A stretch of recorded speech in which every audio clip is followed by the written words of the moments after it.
Okay, so now I have given the background. I'm going to shift gear to the standard methodologies. I'll talk briefly about the waterfall method as well as the other method called Agile.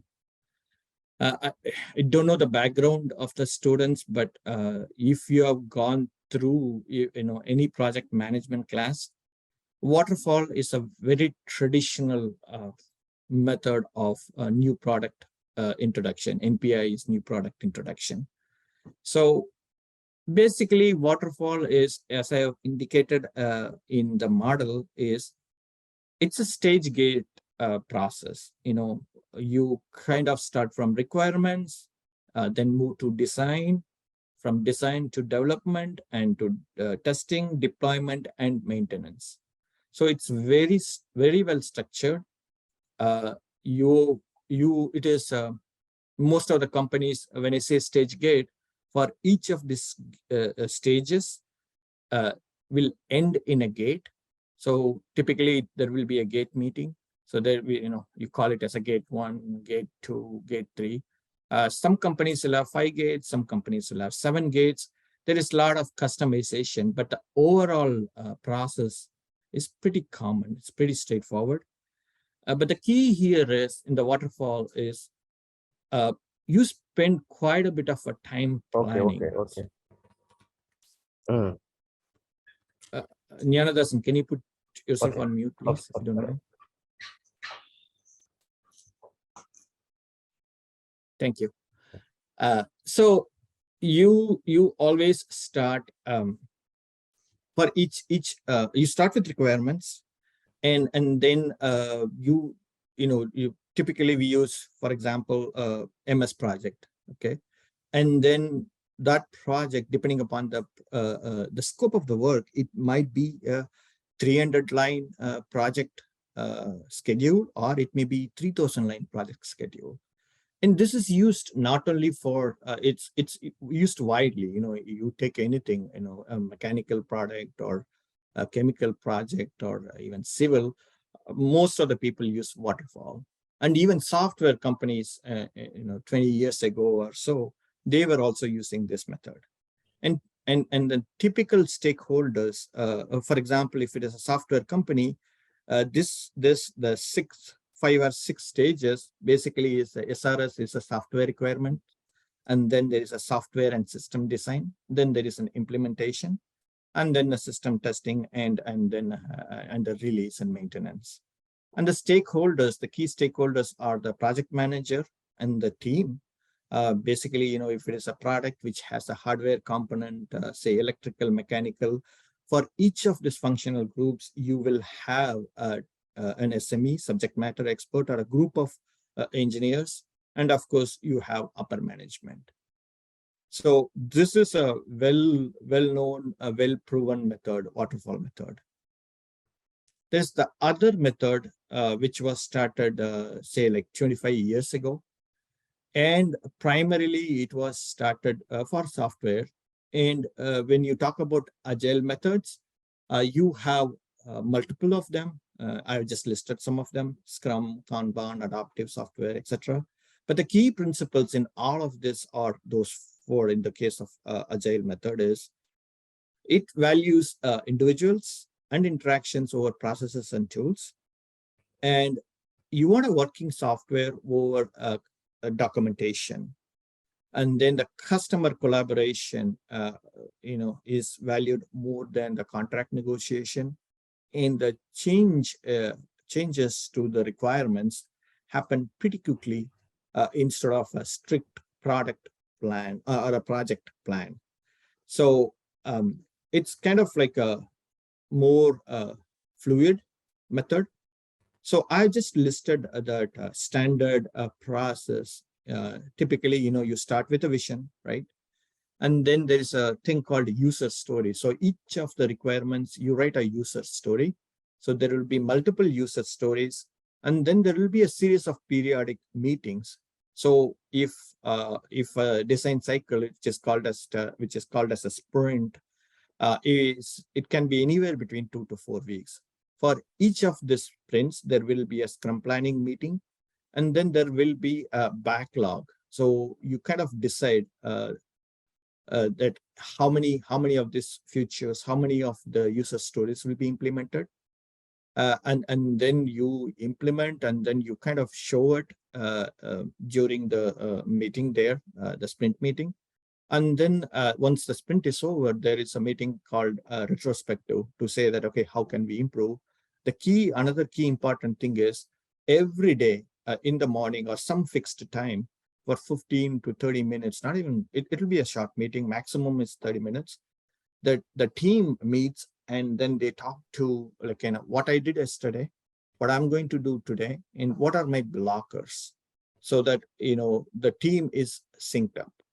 So the key stakeholders in this case are the roles, it's called as a product owner, scrum master, and then of course there are developers, and there is upper management. So this methodology, the agile methodology, is well suited for software development projects. So most of the software development projects nowadays happen using any one of this agile methodology. And then, as I mentioned, you want a working software as early as you can.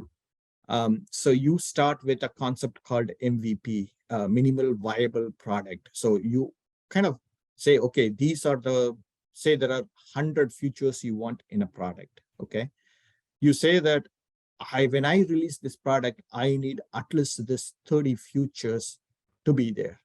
So you call them as an MVP, and then the product will start with an MVP. You release that, and then you kind of gradually, on an ongoing basis, keep iterating. That's kind of the in the overall idea behind the agile methodology.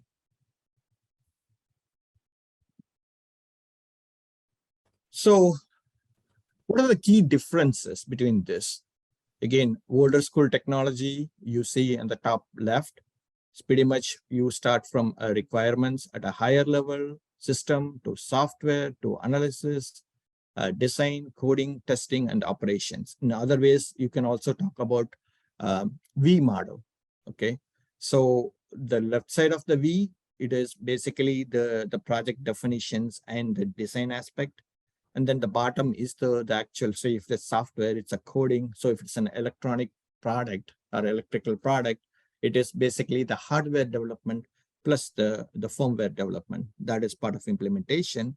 And on the right side of the V, you have the overall testing for each of the design element. There will be a corresponding test element. And typically these projects in waterfall, depending on the complexity, it may take anywhere between a year, and some projects they may go for 3-4 years. Whereas on the other side, it is the quick iterative nature. So you will have multiple sprints and multiple software releases, but the key is it is a quick turnaround. Okay, now coming back to Aprilaire. What did we do at Aprilaire?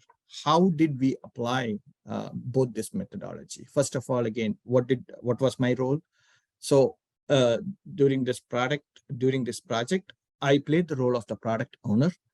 There were 3 development teams. There was an internal development team. The internal Aprilaire, so Aprilaire, I just shortened this AA.